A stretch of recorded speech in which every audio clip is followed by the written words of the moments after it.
De plus en plus de personnes accrochent une pince à linge sur ou dans leur voiture. De quoi il s'agit avec cette astuce et comment elle peut t'aider énormément, je te le montre dans cette vidéo. Pour cela, tu as besoin de pinces à linge, idéalement en bois. Tu vas bientôt comprendre pourquoi. Il existe maintenant 4 possibilités différentes. Par exemple, tu pourrais prendre un peu d'huile pour bébé et répartir quelques gouttes de cette huile sur la pince à linge. Fais bouger le tout un peu pour que l'huile puisse bien pénétrer. Tu peux faire exactement la même chose, par exemple, avec un parfum d'ambiance comme celui-ci. Il te suffit de vaporiser 1 ou 2 fois sur la pince à linge ou d'utiliser ton parfum préféré. Tu pourrais aussi y mettre quelques gouttes de celui-ci. Et la dernière possibilité serait, par exemple, une huile essentielle. Là aussi, tu ajoutes simplement quelques gouttes. Maintenant, tu sais aussi pourquoi il faut utiliser une pince à linge en bois, car ces parfums doivent idéalement s'imprégner dans la pince avant que tu ne l'emmènes dans ta voiture.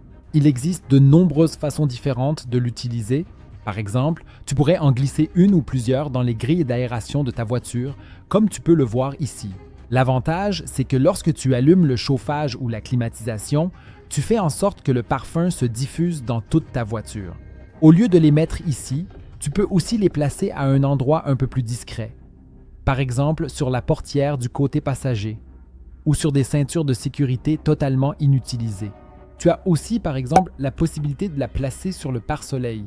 Ici, même du côté conducteur sous le pare-soleil, si tu as ce genre de support où tu peux accrocher des documents, maintenant, je peux même refermer et elle diffuse quand même son parfum agréable ici.